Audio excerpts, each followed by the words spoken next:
The clock read 8:42 a.m. as Malcolm Bennett parked his car in the lot outside the municipal courthouse in Greenville, South Carolina. The warm morning sunlight cast long shadows across the asphalt, and Malcolm exhaled deeply. He hated being late. As a federal prosecutor, his professional life revolved around discipline and preparedness. But today life had conspired against him. This wasn't supposed to be a complicated morning. The task ahead was mundane, challenging an error in a property tax adjustment on the house his grandmother had left him. The city had raised the taxes inexplicably, and Malcolm had spent weeks gathering proof that it was a mistake. The house was more than property to him. It was the anchor of his childhood, the place where he had learned right from wrong under his grandmother's watchful eye. Dressed in a dark navy suit with a crisp white shirt, Malcolm looked every bit the seasoned attorney he was, even if his morning had been far from smooth. An urgent phone call about an ongoing human trafficking case had delayed him. The defense team had filed a last-minute motion, and Malcolm couldn't ignore it. He had reviewed the motion and provided feedback to his team before rushing to court, knowing he was cutting it close. As he approached the courthouse steps, his phone buzzed. A quick glance showed a message from his assistant at the U.S. Attorney's Office. The judge in Greenville has a reputation for being tough on latecomers. Be careful. Malcolm sighed, tucking his phone into his briefcase.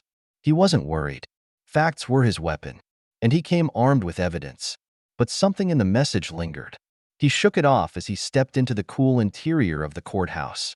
The municipal court wasn't like the federal courts where Malcolm spent most of his days. The walls were a dull beige, the seats scuffed from decades of use.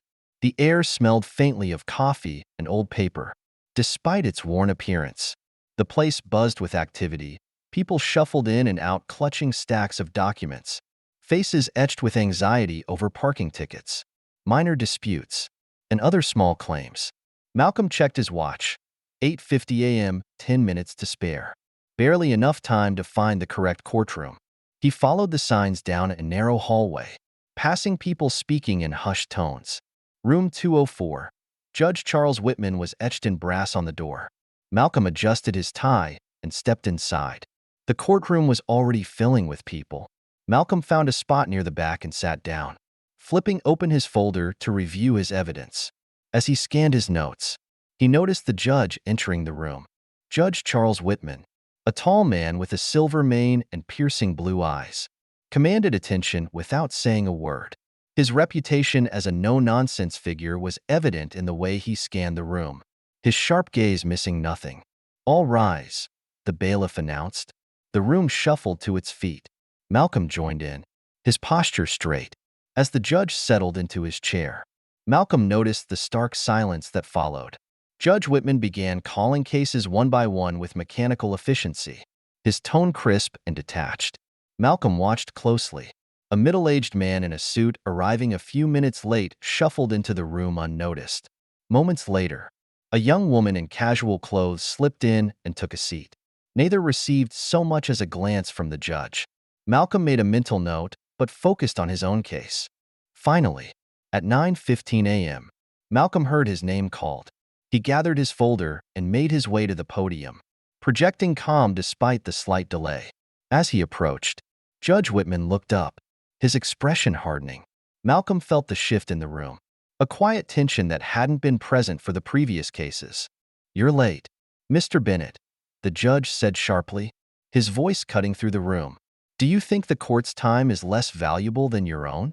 Malcolm raised his hand slightly, palms out in a gesture of acknowledgement. "Your Honor, I apologize for the delay. I was attending to urgent federal matters." The judge cut him off. "Excuses don't excuse tardiness. This court operates on order and respect. If you can't follow that, I suggest you reevaluate your priorities."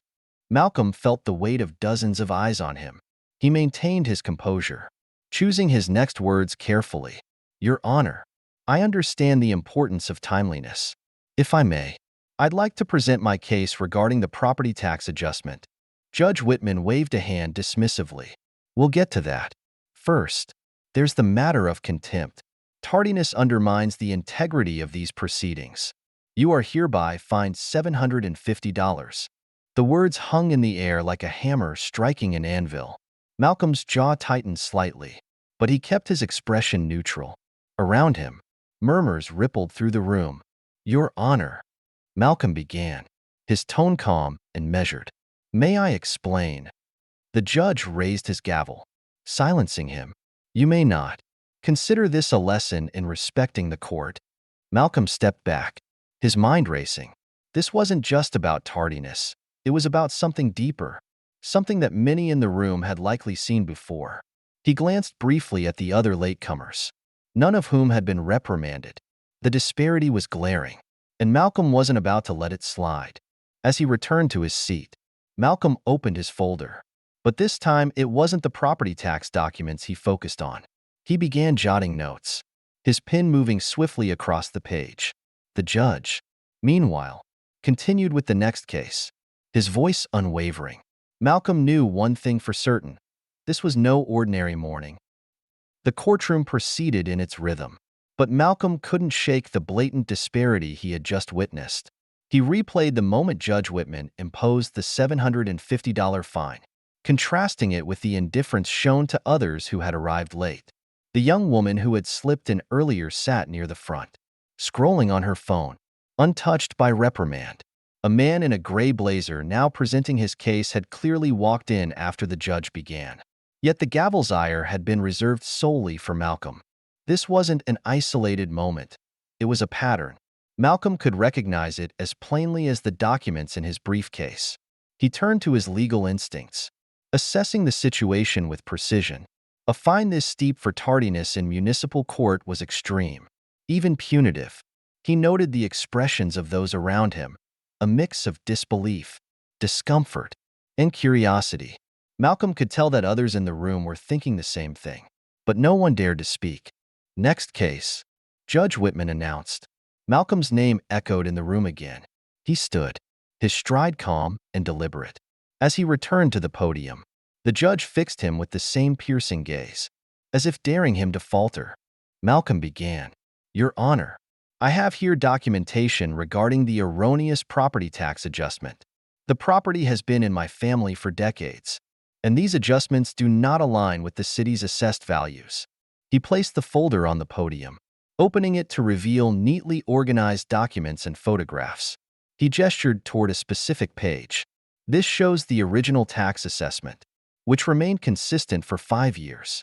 The new adjustment, however, reflects a 30% increase without proper notification or explanation." Judge Whitman leaned back in his chair, exuding an air of disinterest. "I'll review it in due time, Mr. Bennett. However, your tardiness this morning is a matter we cannot overlook. Do you truly believe that the urgency of your federal responsibilities justifies disrespecting this court?" Malcolm's composure remained intact. "Your Honor, I mean no disrespect. My delay was due to a federal case involving human trafficking, a matter I believe we all agree requires immediate attention." The judge's eyes narrowed slightly, but his tone didn't waver. "Your priorities, however noble, do not excuse breaking the rules. Court procedures exist for a reason." It wasn't the words themselves that struck Malcolm. It was the unspoken tone of dismissal, the implicit message that his explanation wasn't good enough. His professional achievements, his character, even his effort to respect the system, none of it mattered in this room. Malcolm took a slow breath, letting the moment settle. "Your Honor, I understand the importance of rules. However, I must ask, are these rules applied equally to everyone in this courtroom?" A ripple of unease passed through the room. The judge stiffened, the color in his face deepening. "Are you questioning the integrity of this court, Mr. Bennett?"